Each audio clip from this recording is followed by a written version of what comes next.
Bonjour Jean-François Dubost, responsable du programme Personnes déracinées Amnesty International. C'est une une terrible, mère morte, une tragédie du plus, une tragédie de trop, 700 morts, peut-être encore davantage, ces images terribles donc, qui nous viennent de Méditerranée, une fois de plus, une fois de trop.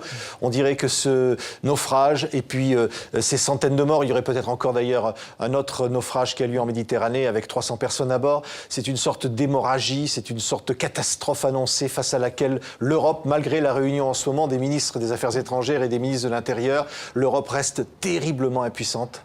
Complètement, c'est ça. C'est une de plus, une de trop. On ne sait pas quand tout ça s'arrêtera. On ne sait pas quand l'Union européenne prendra les bonnes décisions qu'on espère encore une fois d'ici la fin de la semaine. Quelle décision vous attendez Amnesty International? La seule que nous attendons et que nous répétons depuis le naufrage d'octobre 2013 à Lampedusa, 300 morts, c'est une opération de sauvetage de grande envergure, de la même nature que ce qu'a fait l'Italie pendant un an d'octobre 2013 à octobre 2014, toute seule contre l'avis de l'Union européenne et qui a permis de sauver 170 000 vies. C'est-à-dire quel type d'opération? Des opérations de sauvetage? Une opération de sauvetage, c'est-à-dire les 28 États membres qui se coordonnent entre eux et qui mettent en place leurs moyens maritimes et aériens de surveillance pour repérer au plus tôt et le plus loin possible en haute mer, le plus proche possible des côtes libyennes, les embarcations en péril. Voilà la première réponse d'urgence, de toute urgence qu'il faut mettre en place. Oui, c'est ce que dit Bernard Kouchner. Il dit qu'il faut donner des bouées à ceux qui se noient. Bouée ou pas, en tout cas, l'Union européenne a les moyens de dépêcher des navires. La seule opération qu'elle a mise en place, c'est une opération Triton, le nom s'appelle Triton. C'est une opération de contrôle, de surveillance, qui dispose de très peu de moyens et de toute façon dont l'objectif n'est pas de sauver des vies, mais juste de surveiller les routes migratoires et qui occasionnellement a pu repêcher quelques milliers de personnes. Mais là, aujourd'hui, on est dans une autre dimension. Il faut absolument une mobilisation de tous les États membres. C'est une hypocrisie de la part de l'Europe. Quand vous parlez de cette opération Triton, ça veut dire qu'on n'y met pas les moyens. L'opération vise seulement à maintenir les migrants chez eux, éviter les départs. C'est un peu ça la logique de l'Union européenne jusqu'à présent. Il semblerait que les responsables européens, dont les responsables français, François Hollande encore dimanche dernier, Bernard Cazeneuve devant l'Assemblée nationale mercredi, n'aient pas pris la mesure du drame qui se joue en Méditerranée et restent sur une vieille rhétorique, celle de la prévention, celle de la dissuasion. C'est-à-dire qu'il faut maintenir à tout prix les migrants, les empêcher de partir.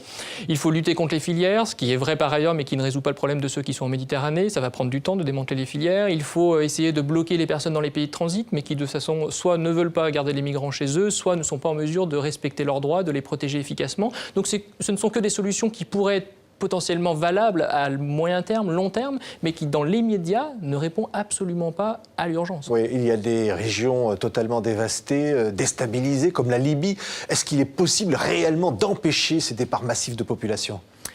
Honnêtement, là, vu la situation en Libye, non, c'est la fuite en avant, c'est quitter l'enfer pour les migrants, les réfugiés, pour les Libyens également, on commence à avoir des Libyens à bord des embarcations, c'est quitter cet enfer libyen, ce chaos, pour un autre enfer, la Méditerranée. Et là, dans l'immédiat, en fait, non, on ne peut pas commencer à envisager tout de suite la fin de la situation en Libye. Il faut d'abord penser au sauvetage de ceux qui fuient, et ensuite, effectivement, mettre, avec la diplomatie, c'est faire ça, tous les moyens en œuvre pour que la situation se stabilise. Donc vous dites à François Hollande, qui s'est exprimé tout à l'heure, et qui dit qu'il faut impérativement stabiliser la situation politique en Libye, vous lui dites que ça n'est pas la priorité pour l'instant, tout de suite. Ben oui, à chaque fois, la réponse des responsables français, mais européens, est toujours la même. On nous propose des solutions qui, certes, fonctionnent, mais dans très longtemps, alors que la seule réponse que l'on attend, c'est une réponse immédiate du jour le jour. Enfin, l'opération Mare Nostrum, on a pu la mettre en place en quelques jours à peine, nous disent la marine italienne. 28 États membres peuvent mettre en place en moins d'une semaine une opération de sauvetage, de secours de grande envergure. Oui, ça veut dire 35 000 migrants sauvés donc, depuis le début de l'année, et ça veut dire 1600 portés disparus, ce qui est un bilan terrifiant. Vous avez l'impression qu'il y a une sorte de silence, d'indifférence internationale. Là, on espère, heureusement ou malheureusement, que les derniers naufrages permettent de remettre ce sujet sur le dessus du paquet ou sur la table. Mais effectivement, depuis le naufrage d'octobre 2013 à Lampedusa, on a vu que des larmes de crocodile, on a vu que des personnes émues, des dignitaires émus. Oui, là, c'est Angela Merkel qui se dit bouleversée. On a le président de la diplomatie européenne qui dit on n'a plus d'alibi, l'Europe n'a plus d'alibi pour ne pas agir. Mais ça fait très longtemps qu'ils n'en ont plus et ça fait très longtemps que tout le monde est bouleversé. Nous, ce que l'on veut, c'est des actes assez de paroles, assez de décisions incantatoire. C'est-à-dire des moyens financiers, c'est quoi? Humains, financiers, matériels, voilà. Et je pense que l'Union européenne, nous pensons que l'Union européenne a tous ces moyens-là à disposition et il n'y a que la volonté politique aujourd'hui qui fait défaut. Peut-être parce que les responsables européens ont peur de la réaction de leur opinion publique. Oui, parce qu'il faudrait accueillir ces migrants, il faudrait accepter d'accueillir tous ces migrants dans chacun des pays de l'Union européenne, il faudrait l'imposer.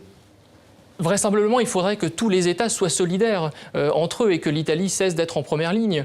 Vraisemblablement, 500 millions d'habitants et la puissance économique de l'Union européenne est capable d'absorber ces populations. Toute cette population n'aurait pas non plus forcément... Ça va servir d'appel d'air. On va dire, voilà, de plus en plus de migrants vont être candidats au départ.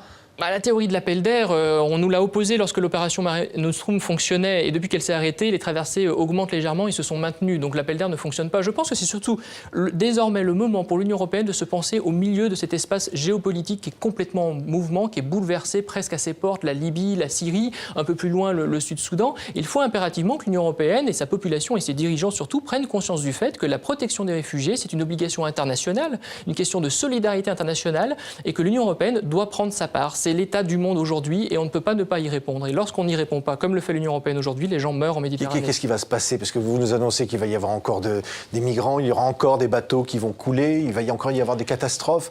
Je ne veux pas me risquer des pronostics morbides, mais en réalité, si les décisions qui vont être prises à l'issue de ce sommet ce soir ou du sommet extraordinaire des chefs d'État qui est prévu peut-être pour la fin de la semaine ou la semaine suivante ne débouchent que sur les mêmes propositions que celles qui nous ont été faites depuis 3 ans, je crains que la situation continue comme ça et rien ne change. Alors, ces réfugiés, on voit bien, et vous êtes spécialiste des demandeurs d'asile en France, on voit bien qu'après, ils ne peuvent difficilement être accueillis dans les pays respectifs. On voit toutes les difficultés concernant les demandeurs d'asile, notamment.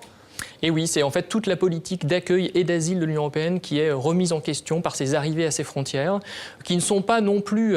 on n'est pas face à un exode massif qui déborderait et envahirait l'Union européenne. Hein. Je rappelle par exemple, en guise d'exemple, que le Liban accueille aujourd'hui 1 million de réfugiés, soit 1 personne sur 4 au Liban est réfugiée. C'est comme si en France, nous avions 17 millions de personnes en plus. On en a quand même loin avec quelques centaines de milliers de personnes qui arrivent face à 28 États membres. Donc en réalité, c'est une question, là encore, de volonté, de choix et puis de solidarité, parce qu'aujourd'hui, l'Italie est en première ligne, la Grèce également. Oui, il y a un certain nombre de pays qui ne veulent pas participer, qui ne participent d'ailleurs pas au financement de l'opération. Bien sûr. En plus, l'opération Mare Nostrum n'était financée par aucun État européen.